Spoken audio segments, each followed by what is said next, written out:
Hello, friends. You know what's funny is there's something that affects us all.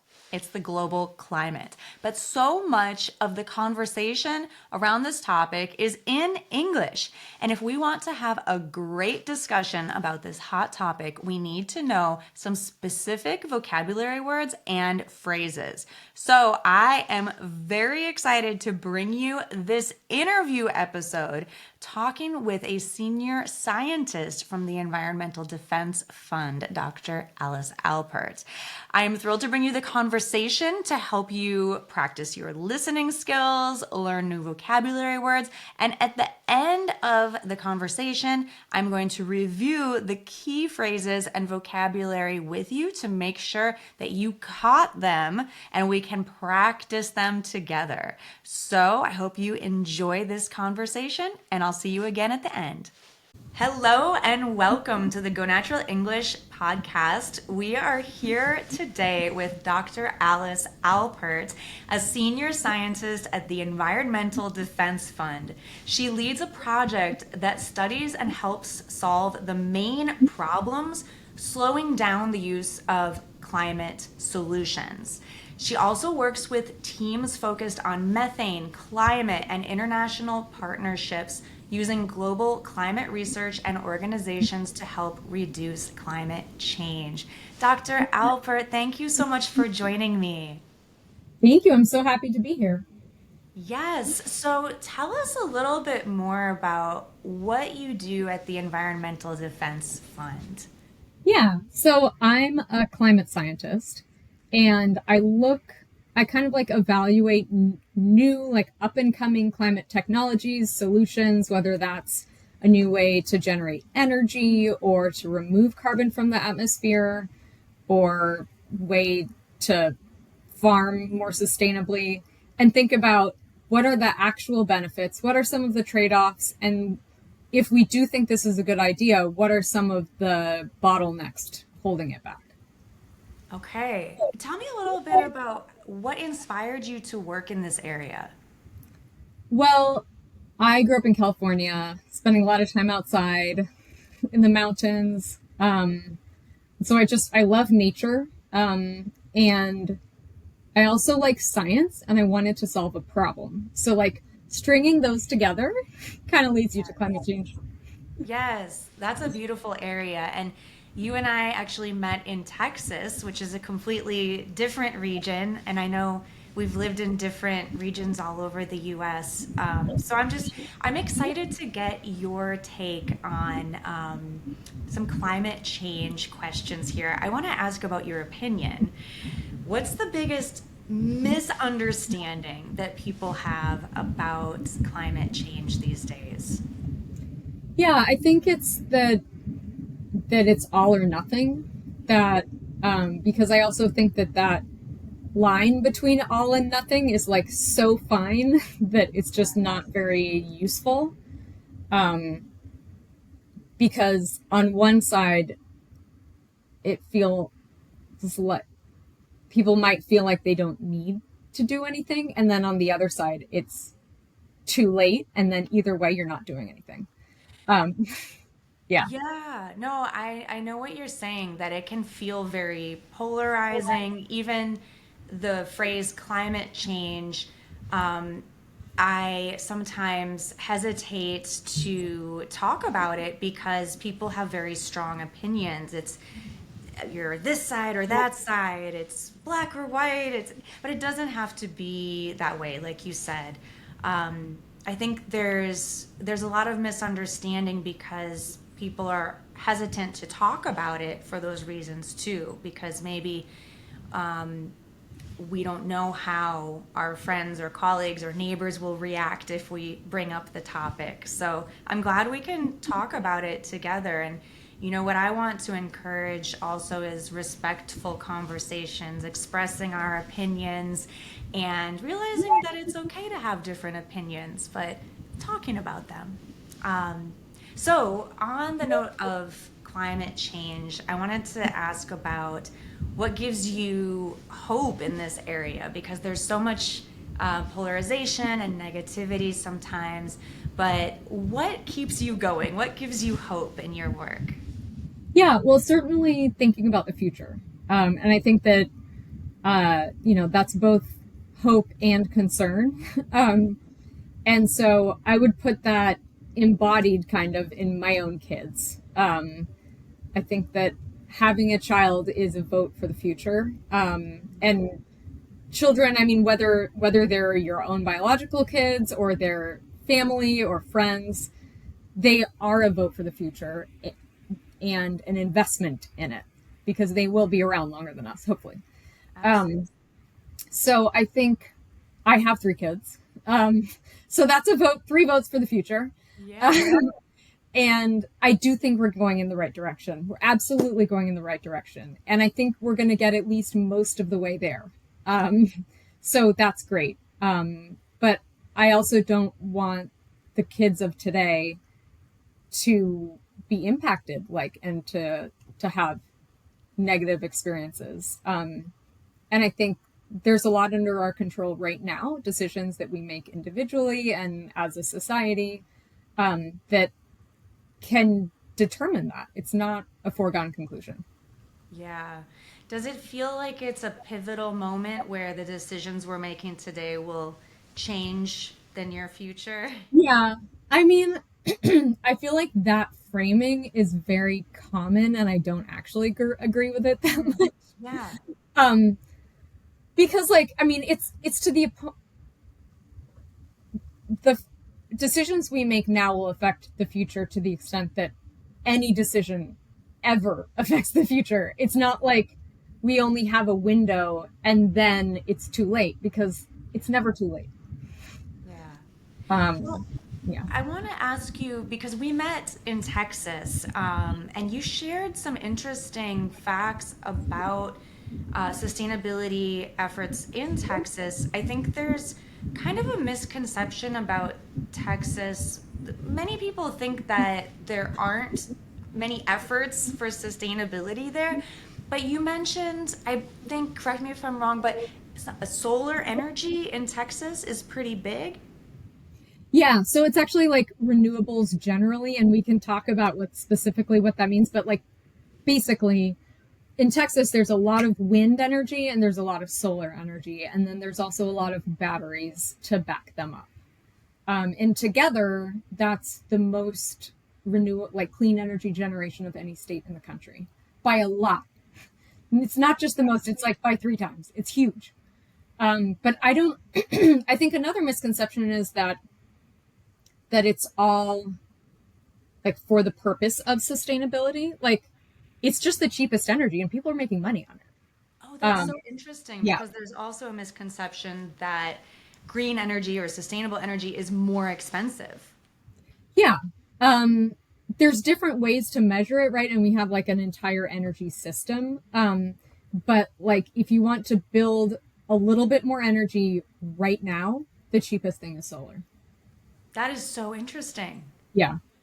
And so I think that gets to another misconception, which is that like something sustainable always is more expensive. And then there's another misconception is that it has to be more expensive. Like Mhm. it could also just be that there's a solution that is cheaper and better and more sustainable and like it doesn't have to be a trade-off. Yes. Um, or that like caring about sustainability only means one thing and it's only for certain people and it can only look like one thing. There's Yes. so many ways. Just take your pick, you know. And I would add that sometimes when we change our habits or the way we get our energy, for example, since we're talking about that, maybe the setup could be short term expensive, but long term Yeah. cheaper. I don't know the details. I'm not in the energy industry, but I would assume that when you make that change or when you set up a new solar energy business, there's probably investment into the actual the what am I trying to say, the components of the business, but then longer term it would be cheaper. Yeah, that is such a central concept and like challenge, I think, both on an individual level and on a societal level, Yeah. because kind of like building the green.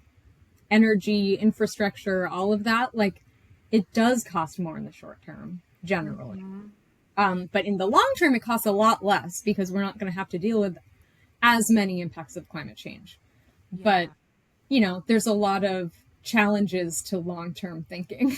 And then also on an individual level. So, like, buying an electric vehicle might be more expensive right now, but like in the long term, it'll save you money. Right.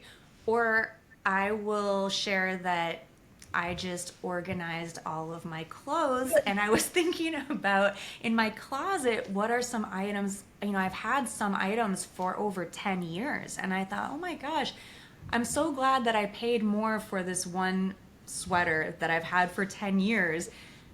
And I actually spent a lot less on that than buying, 10 sweaters that were cheaper that I only wore once or twice. So I think that's more maybe a relatable example because everyone wears clothes. We all use energy too, but maybe we don't think about as much where it's coming from. But making sustainable choices when it comes to clothing is something that I think about a lot personally. Mm-hmm. And I kind of like fashion and style, and maybe that's relatable too. But yeah, I want to ask more in daily life, are there examples like that, like clothes or anything, maybe that we come into contact with in our daily life that we don't always think about? Yeah, sure.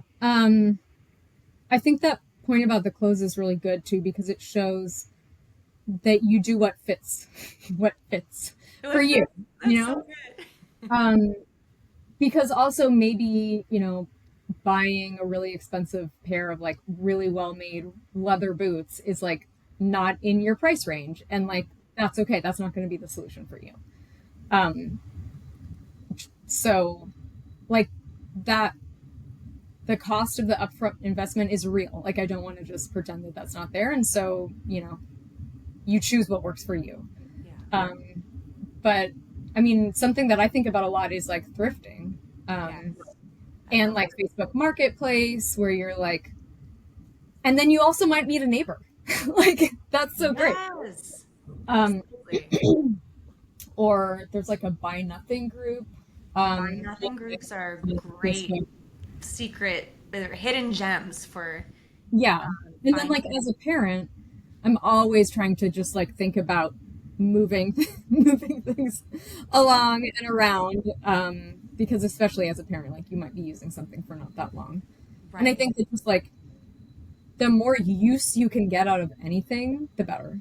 Yeah. And sometimes that means that it has another story, like, the crib that three of my kids have had was previously owned by another family who had three kids, and like it had its own story with them, and like I actually don't even know what that story is, but it's kind of fun to think about. I love that. And then connecting with maybe your neighbor who's going to gift it to you or you buy it from them, whether there's money involved doesn't matter, but just not just throwing it away because someone else can use it.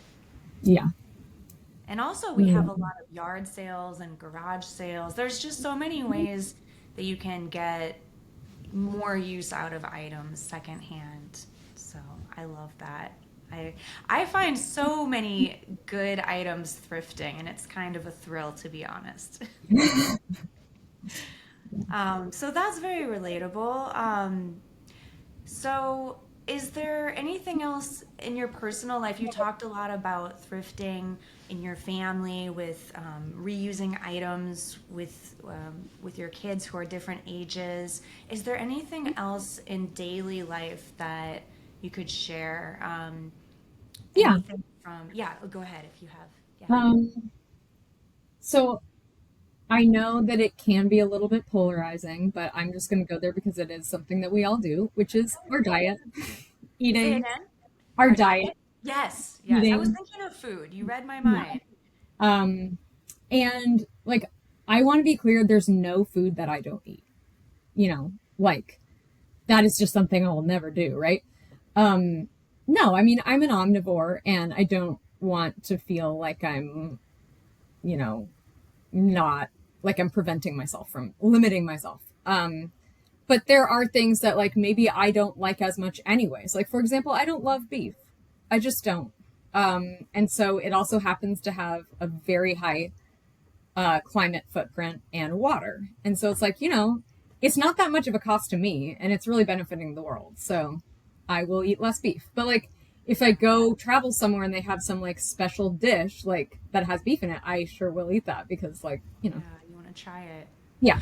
I was thinking about that because I came across an article. I don't remember where exactly, but it was mentioning a plant-based lifestyle or diet being more sustainable. And so that doesn't mean that you can't eat any particular thing, but if we can focus more on plants and vegetables, I mean, not only is it healthy for our bodies, but it can have less impact on the earth. So I like to think about just veggies first, for general health too, because I'm the type of person where I'd rather eat bread all day. So if I can front load my vegetables, that tends to work out better, probably for the earth as well. So, Yeah, and that gets back to the all or nothing thing. Like, yeah, if you eat mostly whatever, you get that much benefit. It's not like if you eat the meat one time, it like erases everything. right. And if that's sustainable for you, then that is sustainable. Yes, yes. So, I would love to ask viewers if you're from outside the US, if you're living in the US and you notice differences in diet or lifestyle, sustainability, maybe how we deal with trash or recycling. I think there's a lot of differences. I've noticed a difference when I travel or have lived in different countries. So I just want to invite you to share if you can share any of your experience. What has shocked you living in the US that might be different, good or bad? Maybe something better, maybe it's something you're like, I don't know about that. Share with us because I'd love to learn from you. And there's people watching from all over the world. So we would love to learn from you what's different. So I want to talk a little bit about language because so much of the news, the research about climate change and sustainability is in English and primarily in English. So there are a lot of phrases, a lot of words that are kind of specific for the purpose of talking about science and sustainability. And they might be familiar to a lot of people, but they might be new. And so I thought it would be fun if we could talk about some of these common expressions and just, yeah, if you've heard them, if you like them, if you have any examples. Like one that comes up a lot is carbon footprint. So, I think even for native English speakers, this is one where we think we know what it means, maybe, but it might not be completely clear. Can we talk about carbon footprints or carbon neutral or any other uses of this Yeah. carbon word? Yeah. It's all kind of like accounting. So if you think about it like money, um, emissions are like greenhouse gases that are added to the atmosphere, and removals are greenhouse gases that are taken out of the atmosphere. Generally, we're talking about emissions. And Yeah. so the carbon footprint of any particular activity, I guess, is generally, but you could apply it to a lot of different things, is like how many emissions, how much greenhouse gases were added to the atmosphere by that thing, by Okay. doing that thing. And so neutral would be like, on average, if you think of the atmosphere as like a bank account or something, Hmm. it was like overall there was the same amount afterwards as before. Okay. I know when But in this case, you're trying to drain your bank account. So, like, it right, doesn't so really. like adding emissions, if we're comparing it to adding money to a bank account, it's not necessarily a good thing. We like money in our bank account, but we Yeah. don't like Maybe emissions. that's a different metaphor, I No, think. no, no, but it's a good metaphor. But But we like But money, we like, don't yeah, like it's just like ocean. an adding it up. Yeah. Yes. It just reminds me now when I book flights, they on the screen often say, "Oh, this flight has less of a carbon footprint." Some airlines are doing this now where they say, "Oh, this Yeah. choose this one. It has less Yeah. emission." Yeah. So that's a great example. So I think I don't know how they calculate that. Um, but I like one thing that they might be talking about like is say how full that flight was going to be or how many people it could take. So Yeah. then, it's that much jet fuel, creates X tons of carbon dioxide in the atmosphere when you burn it. Hmm. And say there were 100 people on the flight versus 300 people on the flight, then that would have a lower carbon. Well, the if you went on a flight that had 300 people, you'd have a lower carbon footprint because it's like, Because you're spreading it out yeah, across. Yes, that actually makes sense. That's interesting. Okay. Um, renewable energy yeah, or sustainable energy. Can we talk a little bit about yeah, that? that's really good. You also might hear clean energy or green energy. And I think they all probably technically have slightly different definitions because there's different ways to produce energy, right? There's burning carbon from the earth that was basically in plants a long time ago and in the earth got changed into coal, oil, or gas. And so when you burn that, it makes a lot of energy and it also makes carbon dioxide. Those are fossil fuels, Mm-hmm. basically fossil carbon. Um, Dinosaurs, like burning Yes. dinosaurs. Burning dinosaurs. Yes. Um, and then anything else could be in these different categories, but like generally is cleaner. Hmm. Um, so there's like nuclear power, which some people don't consider renewable because you're actually using nuclear fuel, but it's also not burning fossil fuels. So like Hmm. to me, it's a climate solution, and Yeah. we can talk about the semantics of that. Um, Hydroelectric power from like when you dam a river and then you use that water to turn a turbine and create electricity. Yes. There's solar, there's wind from windmills, Hmm. um, there's geothermal energy. Those are like the main kinds. And like, I think those generally I would say are clean energy. Okay. I'm just curious, is there one of those that you see growing a lot in recent years or being Wind adapted? and solar have Wind grown and a solar. huge amount. I see a lot of houses with solar panels on them Mm-hmm. more and more. People are choosing to do that. Some people like the idea of having more independence with their own solar panels. So it can be an individual choice for many reasons. But yeah, I'm just curious, what is trending? So that's interesting. So you said solar and wind, was that? And wind. And wind. Okay. So, Well, yeah, actually, nearly all of the new energy that is being added in the US is wind and solar. okay. Okay. Interesting. There's a phrase that we talked about before that you said is your favorite phrase. I want to bring that up now. Do your best and forget the rest. Tell us what that means. I think it's about doing something, right? So like having agency, taking action, but it's not saying what that action has to be, or like feeling like you have to be perfect.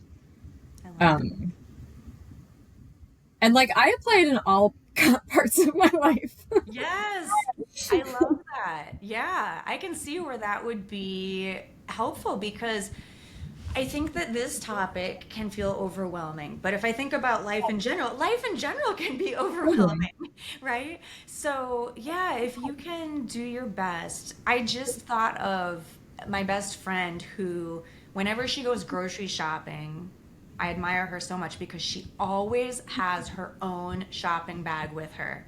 She always has one in her car. She usually has one in her purse. She just always has a shopping bag, like a little, cloth bag, and that is her way of just doing something for the environment, and I admire that. So that is her way of doing her best, and I'm sure there's a lot of other things too, but not obsessing about that. I think a lot of people get overwhelmed, myself included, like overwhelmed, and then we think, oh, this is just such a big problem. There's nothing I could ever possibly do to move the needle, which is another phrase to, move. Trying to think how to explain move the needle to positively impact things. So we just kind of shrug our shoulders and say, Yeah. "Oh, well, there's nothing I can do." Um, but then there's another phrase: every little bit Yeah. counts. Yeah. Yeah. And I think, again, that's like a really positive framing because every little bit does count. And yes, there has been climate change already. That's an important point. There is climate change already.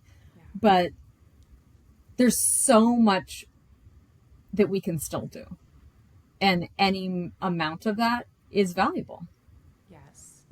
So I think it's really empowering. And I do like with the for do your best, I think about that with parenting a lot. Oh I mean, it's like, yeah. it's so overwhelming. Like and there's like, some days when it's just mac and cheese and you're just like, you know what? That's what it is. Yeah. Like, Yes. And you're like, okay, we have food. It's kind of perspective too. It's like on one hand, oh my gosh, I can't believe all I could do was mac and cheese. But no, it's like, no, we have food on the table. Like they probably love it. So yeah, every little bit helps. We're doing our best. I think it's important to stay positive about this. There's another phrase, one last phrase that I want to bring up. We're all in the same boat. So, what do you think about that phrase relating to climate change? yeah. Well, fundamentally, we're all on the same planet, right? Yes. Yes. Um, so if you think of this as our boat. Yes. Um, and so I think like no and yes, Mm. and in that order, and I'll explain why. Okay. So no, because with respect to like climate change, I am less vulnerable than many people in the world. And like I recognize that. I have property, I have insurance for it, I have health insurance, I have an indoor job, so I'm not affected by heat waves, um, or like communicable diseases. I have a functioning government that has a lot of resources. So I'm very lucky in that way and like protected. So in that way, other people are far more vulnerable than me, and then also even ones within my society who have disabilities or are have less access to resources.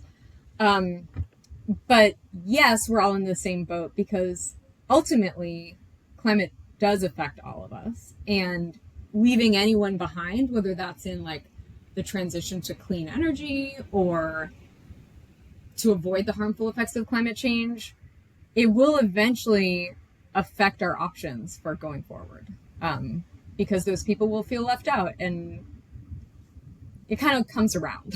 I guess is what you would Yeah. say. So Yeah. Yeah, but that makes sense. The no and the yes, because yeah, if we think big picture, yeah, we're all on the same planet, you know? And I do think that it's like the butterfly effect, I think they call it. Something that I do could affect someone halfway around the world in some way. We just don't know exactly. But yeah. Well, if you could sum up your approach to sustainability in one phrase, what would it be? Maybe one of the ones we talked about, or what would it be? yeah, I mean, I think it would be do your best and forget the rest. Do your best and forget the rest. Okay, finish this sentence. The future of our planet depends on. Holding our leaders accountable for decisions they're making now. So And that, how can we do that? yeah.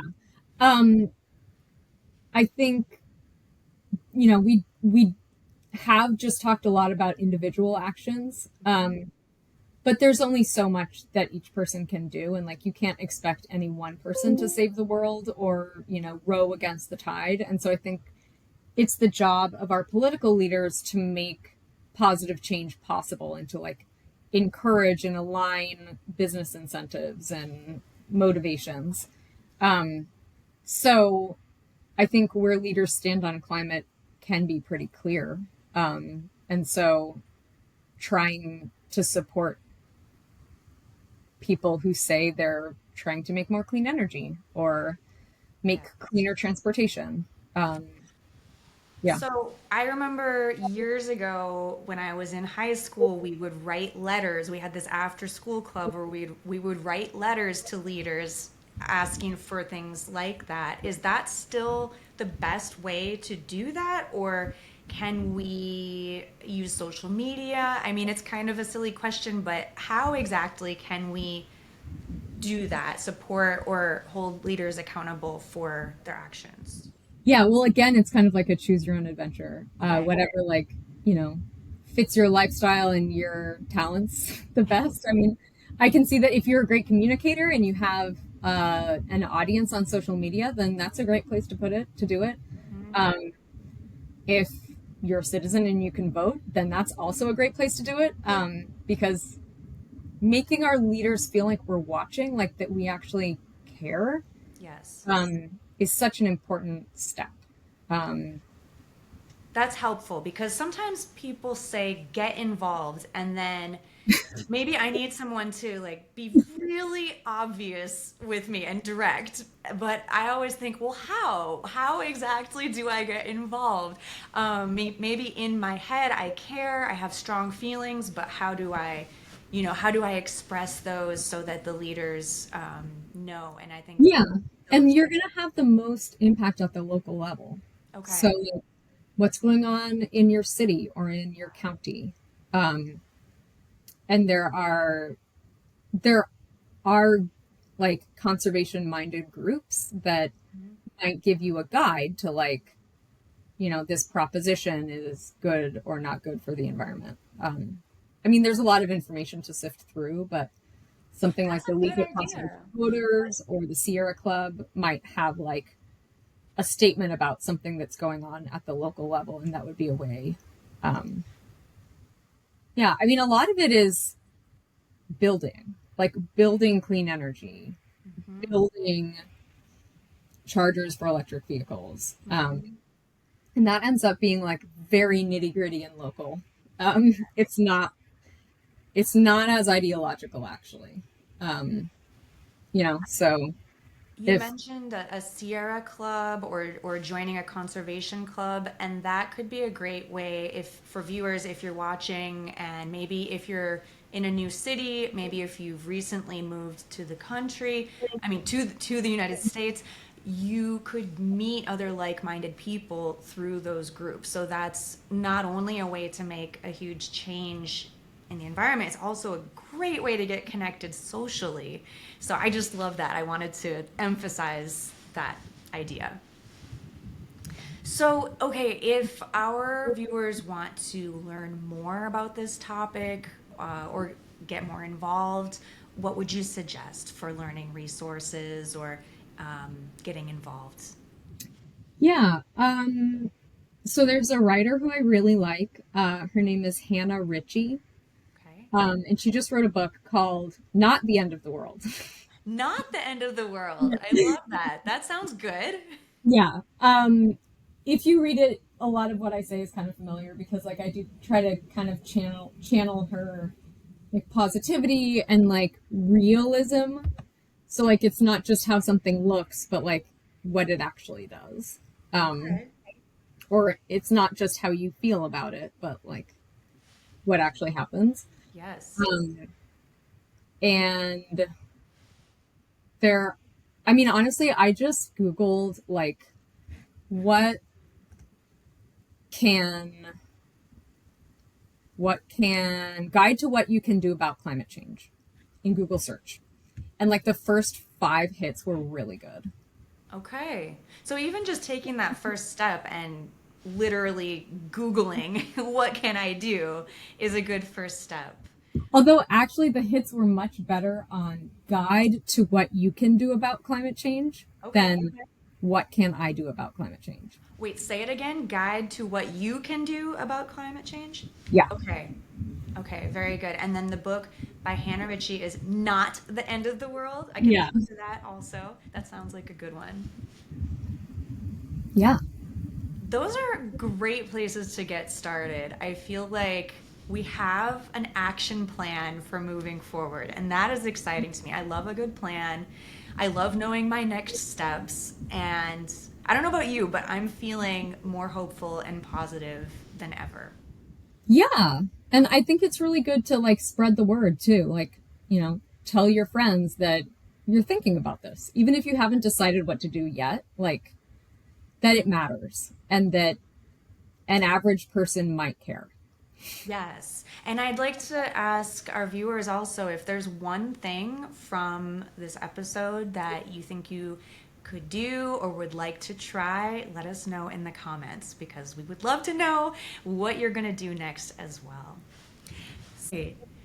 Well, thank you so much again for talking with me and this conversation. It was so much fun. Yes. Likewise. Thank you.